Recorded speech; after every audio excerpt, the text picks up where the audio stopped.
Bonjour à tous, donc dans cette vidéo nous allons regarder la fiche de cours sur l'énergie des systèmes électriques, donc au niveau première spécialité physique-chimie.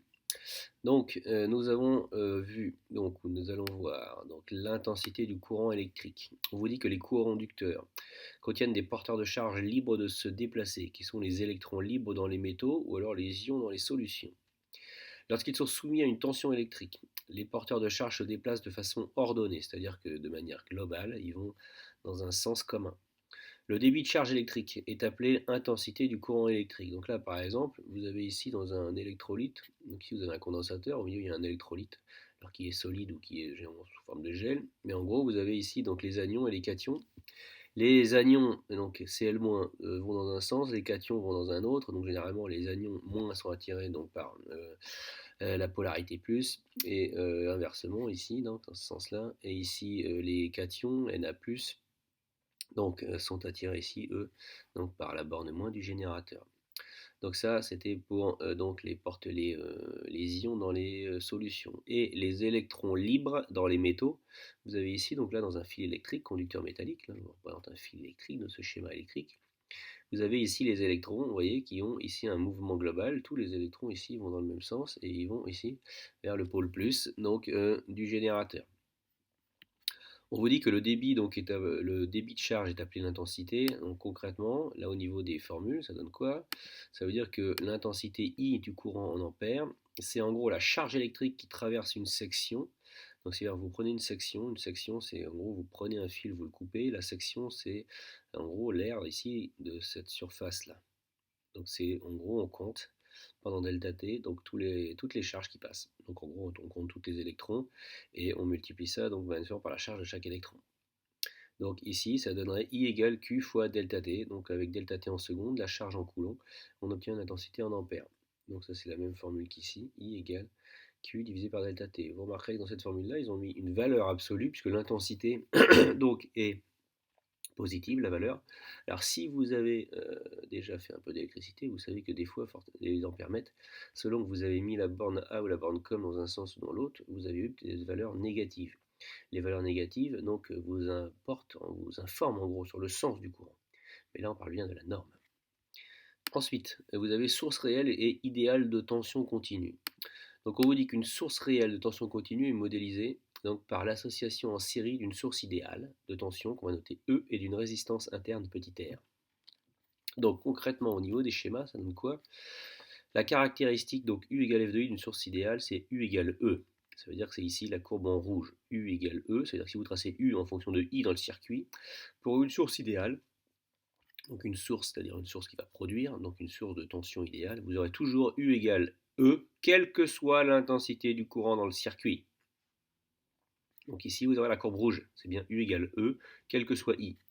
Dans ce cas-là, vous aurez un symbole qui sera un cercle ici, plus moins, avec un cercle. Vous mettrez E, vous mettrez un pôle plus, vous mettrez un pôle moins, et je vous rappelle que le courant part du plus pour aller vers le moins et que les électrons font l'inverse. La tension est toujours la même. Ensuite, vous avez ici la caractéristique U égale F de I d'une source réelle de tension continue. Source réelle, ça veut dire qu'en gros, vous n'avez pas toujours U égale E, vous avez quelque chose qui est plutôt du style U égale E moins R fois I. Quand vous avez fait la caractéristique d'une pile, par exemple, vous avez vu que vous aviez ça. Vous aviez une évolution comme celle-là. Donc on peut la modéliser très bien par une source idéale, E, et lui associer donc une résistance. Donc une résistance qu'on appelle la résistance interne du dispositif. Donc en modélisant en gros une source réelle par une source idéale auquel on associe une résistance interne. Au niveau de la relation, c'est toujours U ou E donc en volts, la résistance en ohms et l'intensité en ampères. Et au niveau des symboles, c'est soit vous mettez donc un générateur avec un grand trait, un petit trait avec un plus, un moins, et dans ce cas-là, vous écrivez ER, ou alors vous écrivez l'association, que je trouve plus simple, l'association d'un générateur idéal, E, avec une résistance. Disons que ça, c'est plus cohérent, plus visuel pour associer à ça. Par contre, ça, c'est beaucoup plus simple dans un circuit. Et dans ce cas-là, si vous mettez ça, vous mettez E ici, vous mettez R ici, parce que là, vous avez le conducteur ohmique de résistance petit r. Si vous mettez que ce symbole-là, ça veut dire qu'en gros, c'est un système qui est réel. Ça, c'est un système qui est idéal. Donc la modélisation, c'est bien un modèle, hein, c'est un modèle qui essaie de collé donc à l'expérience. Donc c'est associé en série une source idéale de tension et un conducteur ohmique en raison de la résistance interne. La tension U n'est pas toujours la même. Donc là, en gros, vous avez donc dans la courbe UPN, vous avez un ordonnée à l'origine qui est E, et vous avez une pente ici, une pente, c'est-à-dire un coefficient directeur qui vaut moins R. Donc concrètement, l'exercice il est classique en TP, on vous fait tracer la caractéristique, on vous demande de calculer donc, sa tension E, donc sa tension à vide, on appelle ça, quand on a I égale 0. Et ici, on vous demande ensuite de calculer la résistance interne. Donc il faut calculer la pente, et c'est moins R la pente, donc vous calculez assez facilement R. Au niveau des bilans de puissance, donc on vous dit que la puissance d'un dipôle, comme on l'a déjà vu dans les prérequis, c'est P égale U fois I. Donc ça veut dire que la puissance est en watts, la tension ici est au bord du dipôle est en volts, et l'intensité qui traverse le dipôle, bien entendu, est égale en ampères. Dans un circuit, la puissance fournie par la source de tension est égale à la somme des puissances utilisées par tous les dipôles passifs du circuit. Je me réexplique. Dans un circuit, la puissance fournie par la source de tension est égale à la somme des puissances utilisées par les dipôles passifs du circuit. Les dipôles passifs, c'est ceux qui ne sont pas actifs, on parler simplement, c'est-à-dire tous ceux qui ne sont pas source de tension. Donc ça veut dire qu'en gros la puissance est répartie sur tous les dipôles. Cas des conducteurs ohmiques. Donc vous avez pour un conducteur ohmique, donc c'est en gros caractérisé par une résistance en ohms. Donc vous avez une puissance dissipée, donc cette fois-ci par effet joule, qui sera égale, donc toujours en watts, à R, la résistance du conducteur ohmique, fois I, l'intensité du courant au carré. Alors pour retrouver cette formule-là, c'est pas compliqué, vous prenez P égale U fois I, et U égale RI au niveau d'un dipôle, donc vous obtenez P égale RI carré. Donc ça c'est la puissance dissipée par effet joule. C'est-à-dire qu'en gros c'est la puissance dissipée sous forme de chaleur. Les conducteurs ohmiques donc, vont chauffer sous l'effet, donc quand ils sont parcourus par un courant, et la puissance dissipée par l'effet Joule, donc ça sera, donc ce phénomène est appelé l'effet Joule, comme on l'a vu dans les prérequis, et donc la puissance dissipée, donc c'est-à-dire l'énergie donc par unité de temps qui sera consommée ou produite, liée à ça, ça sera P égale R fois I carré.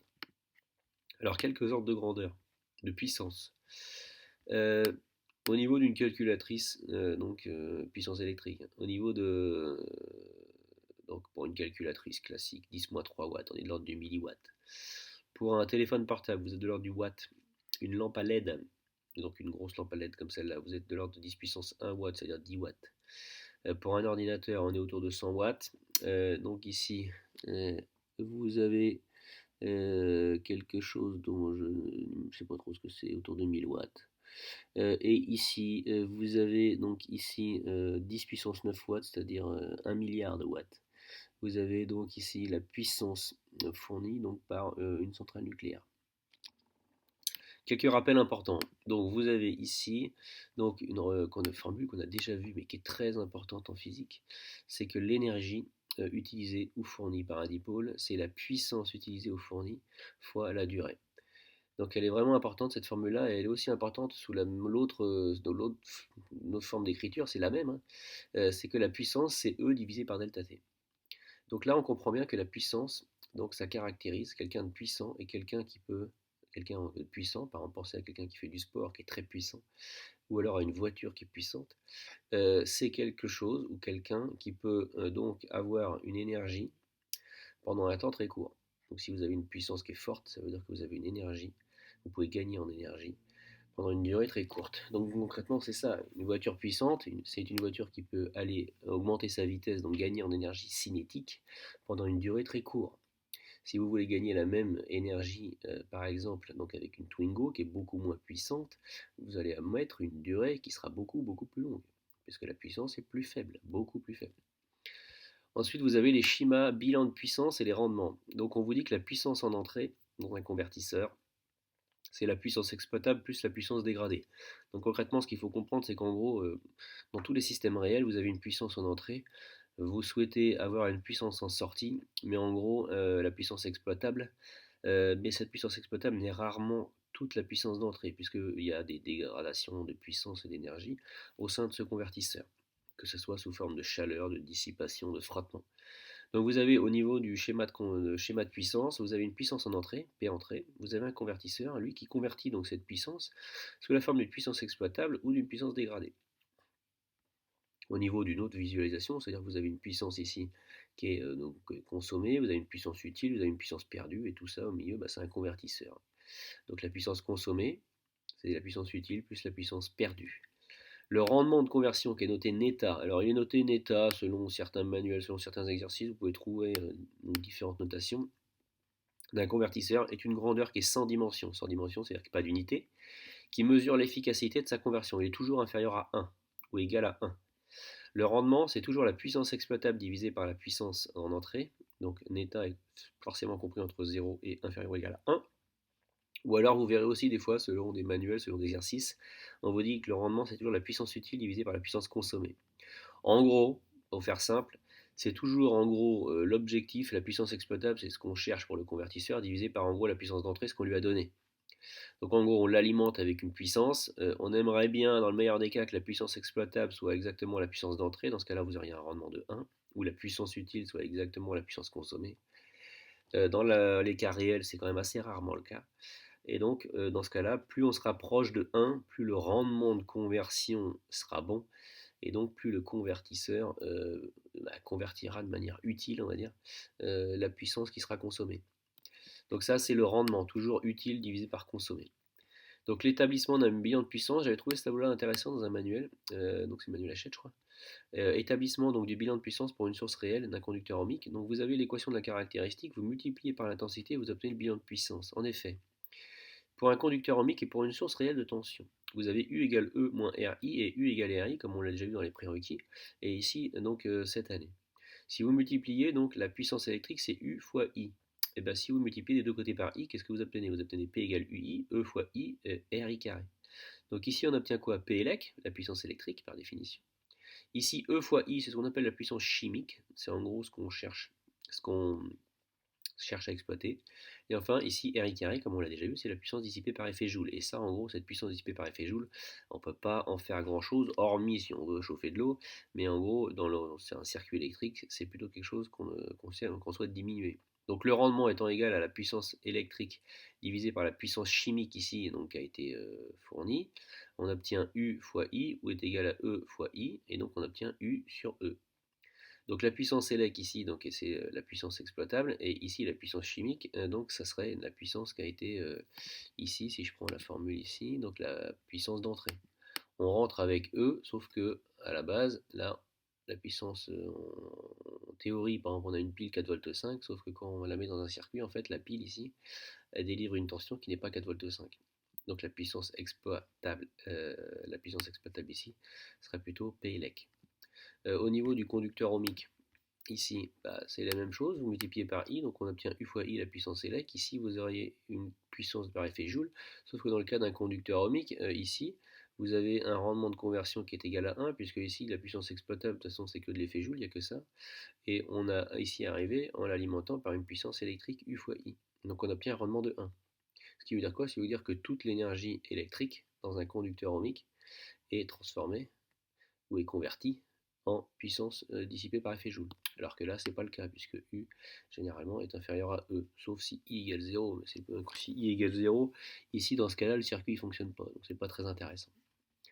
Donc voilà, donc c'est pour ce qu'on vous dit ici, on vous dit que le bilan de puissance appliquée, donc pardon, on vous dit ici donc, que le bilan de puissance ici associé à une source réelle de tension montre qu'elle ne convertit pas totalement la puissance chimique stockée, car une partie de cette énergie est dégradée par l'effet Joule, donc ici à cause de sa résistance. J'espère que voilà, tous ces petits détails donc, sur cette fiche de cours vous seront utiles.